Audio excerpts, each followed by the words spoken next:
नमस्कार, मी पंजाबच्या शेतकऱ्याला सांगू इच्छितो, एल निनो असो या नसो, आपल्या भारताला दोन समुद्र आहेत. एक अरबी समुद्र आणि बंगालच्या खाडीचा समुद्र.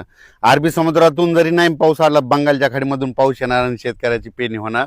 म्हणून मी म्हणतो एल निनो असो या नसो, आपल्या दरवर्षी महाराष्ट्रात पाऊस येणार हे निश्चित आहे. आणि काय झालं, प्रसारमाध्यमातून खूप ऐकायला भेटतं की दुष्काळ पडणार आहे, पाऊसच पडणार नाही. पण शेतकऱ्याला एक सांगू इच्छितो, शेतकऱ्यांना घाबरू नका. म्हणजे काय होणार आहे, या जूनच्या शेवटच्या आठवड्यात काय होणार आहे, पाऊस येणार आहे आणि शेतकऱ्याच्या पेरण्या सुरू होणार आहेत, म्हणून हे अंदाज लक्षात द्यायचा. आणि याच्यातून जर काही शेतकरी राहिले तर 10 जुलै ते 15 जुलैमध्ये पुन्हा एकदा पाऊस येईल, त्याच्यात पेरण्या होणार आहेत. पण दुष्काळ वगैरे काही पडणार नाही, म्हणून हा प्रथम शेतकऱ्यांना अंदाज लक्षात द्यायचा. काय झालं, महाराष्ट्रात मान्सून दाखल झाला, पण दाखल झाल्याच्या नंतर परत ते स्थिरावला.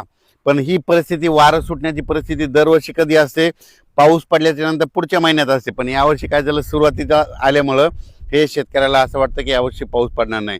आणि त्याच्यामधून काय झालं की प्रसारमाध्यमातून बरंच भेडसावत आहे की दुष्काळ पडणार आहे. शेतकऱ्याला सर्वप्रथम सांगतो, यावर्षीचं साल सगळ्यात चांगलं राहणार आहे. जूनच्या शेवटच्या आठवड्यामध्ये चांगला पेरणीयोग्य पाऊस पडणार आहे. सगळ्याच्या हळूहळू पेरण्या सुरू होणार आहेत, म्हणून हा अंदाज लक्षात द्या. सर्वप्रथम मी म्हटलं होतं ना, 7 ते 14चा एक टप्पा राहील, त्याच्यानंतर 20 ते 30 राहील आणि 10 जुलै ते 15 जुलै राहील. ही असंच परिस्थिती राहणार आहे. यावर्षी जून महिन्यात थोडाफार पाऊस कमी राहणार आहे, जुलैमध्ये जास्त पडणार आहे, ऑगस्टला कमी राहील, सप्टेंबर ऑक्टोबर परतीचा पाऊस धुमाकूळ घालणार आहे. पण दुष्काळ वगैरे काय पडणार नाही. तर तुम्हाला सांगते, यावर्षी शेतकरी हिताचं साल आहे, शेतकऱ्यासाठी खूप चांगलं आहे. शेतकऱ्यांनी घाबरून जाऊ नये.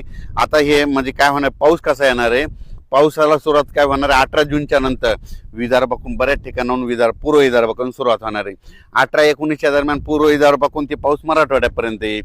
पण त्याच्यानंतर काय होईल, 20-21च्या नंतर मराठवाड्याकडे पाऊस आल्याच्या नंतर 21 ते 29च्या दरम्यान मराठवाड्यामध्ये वेगवेगळ्या भागात पाऊस पडेल आणि काही जिथं जास्त ओल होईल त्यांच्या पेरण्या सुरू होतील.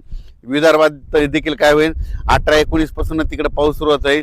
जिथं पाऊस जास्त पडला त्यांच्यात देखील ओल झाली तर त्यांच्या देखील पेरण्या होईल. त्याच्यानंतर हे पाऊस पुन्हा उत्तर महाराष्ट्राकडे जाईल. मग उत्तर महाराष्ट्राकडे काय होईल, म्हणजे विदर्भापासून उत्तर महाराष्ट्र सगळं टोक, हे टोकते ते टोक आहे. मग तिकडं काय होईल, 23 जून ते 29 जूनच्या दरम्यान तिकडे देखील पाऊस जाईल आणि त्यांच्या देखील पेरण्या लागतील. पण शेतकऱ्याला पश्चिम महाराष्ट्र, सातारा, सांगली, सोलापूर त्या पट्ट्यामध्ये काय होईल, तिकडं देखील 23 जून ते 29च्या दरम्यान काय होईल, तिकडे देखील पाऊस पडेल आणि तिकडे देखील पेरण्या होतील.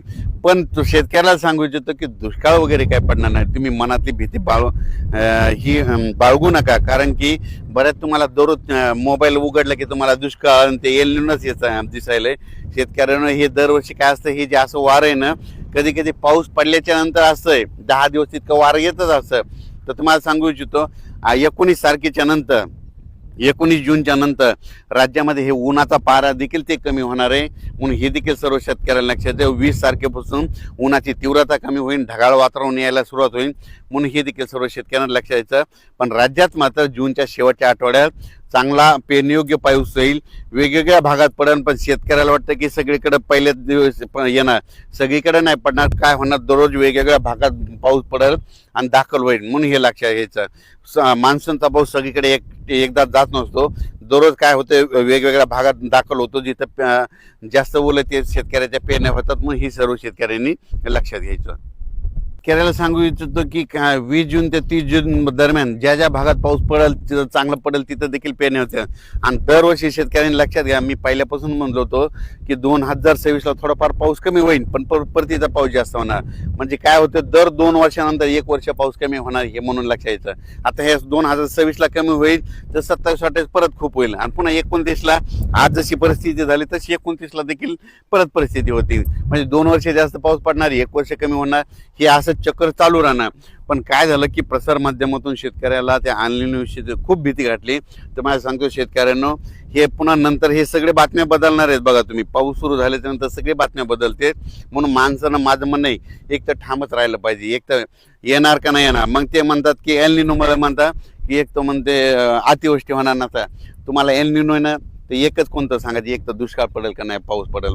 पण शेतकऱ्यांना सांगतो, हे सगळे प्रसारमाध्यमातून शेतकऱ्यांना भीती घालतात. शेतकऱ्यांना घाबरून जाऊ नका. पाऊसाचं काम करीत असतो. सर्वप्रथम आपला भारत देश आहे, भारत देशाला दोन समुद्र आहेत, अरबी समुद्र आणि बंगालच्या खाडीचा समुद्र. म्हणून जरी अरबी समुद्राचा त्या बाष्पाचा पाऊस नाही आला तर बंगालच्या खाडीचा पाऊस येतोय. आणि ज्या ज्या वर्षी मान्सून काय होतो, आल्याच्या नंतर स्थिरावतो, थांबतो, आणि त्याच्यानंतर काय होतं, मग पाऊस पुरेकून येतो. आणि पुरेकून आल्याच्या नंतर काय होतं, विदर्भ, पूर्व विदर्भ, पश्चिम विदर्भ, मराठवाडा असा करीत पाऊस मग उत्तर महाराष्ट्राकडे जातून शेतकऱ्याच्या पेरण्या लागतात. म्हणून हे लक्षात यायचं, एल निनो वगैरे काही नाही, शेतकऱ्याच्या पेरण्या होणार आहे निश्चित. काळ्या दगडावली रेग आहे म्हणून काही शेतकऱ्यांनी घाबरून जायचं कारण नाही. शेतकऱ्याला परत एकदा सांगतो, जमिनीची शेताची पेरणी करत असताना चांगली अशी ईदभर ओल गेल्याच्या नंतर पेरणीचा निर्णय घेऊ नका. कारण ईदभर ओल गेल्याच्या नंतर कधी पेरू शकता हे पाहू शकता. सगळं रेडी करून ठेवलंय, बियाणं आणून ठेवलंय, खत आणून ठेवलेत. फक्त पाऊस पडल्याच्या नंतर इथं शेतात यायचं, ईदभर ओल गेली मग आम्ही देखील पेरणीचा निर्णय घेणार आहेत. त्या ईदभर ओलीचं एक तुम्हाला वैशिष्ट्य सांगतो. ईदभर ओल गेली, पेरल्याच्या नंतर काय होतं, जमिनीमध्ये मुळी जाते. तर काय होतं, जरी 15 दिवस जरी पाऊस नाही आला तर ते पीक काय होतं, त्या ईदभर ओलीवर टिकून राहतं. पण शेतकऱ्याने 4 बोट 6 बोट ओलीवर जर पेरणी केली, त्याची मुळी लगेच खाली खंटीला जाते, कोरड्यात जाते, मग ते पीक सुकतंय. म्हणून शेतकऱ्याला सांगतो, चांगली जमिनीमध्ये ओत गेल्याशिवाय शेतकऱ्याने पेरणी करू नये. परत एक सांगतो, दुष्काळाचे संकट कसे असतात. आपला हे महाराष्ट्र आहे, महाराष्ट्रामध्ये कुठं कोणत्या ठिकाणी पावसाचा एक थेंब देखील पडत नाही, त्यावेळेस अशी चवळ असते. पण तुम्हाला सांगतो, ह्या 2-3 दिवसापासून काल देखील इकडे विदर्भामध्ये बुलढाणा इकडे घाटाच्या खाली बऱ्याच ठिकाणी पाऊस पडला. त्या घाटाचे जामोद नदीला देखील काल पूर आला. म्हणजे पाऊस येणार आहे म्हणून शेतकऱ्याने घाबरू नये. आणि शेतकऱ्याला सांगू इच्छितो, दुष्काळ वगैरे काही पडणार नाही, पेरण्या होणार आहे. फक्त पेरण्या काय होणार आहे, आता हे मान्सून एकदा आल्याच्या नंतर थोडं विस्कळीत झाल्यामुळं टप्प्याटप्प्यानं पेरण्या होतील. जिथं पाऊस पडला ते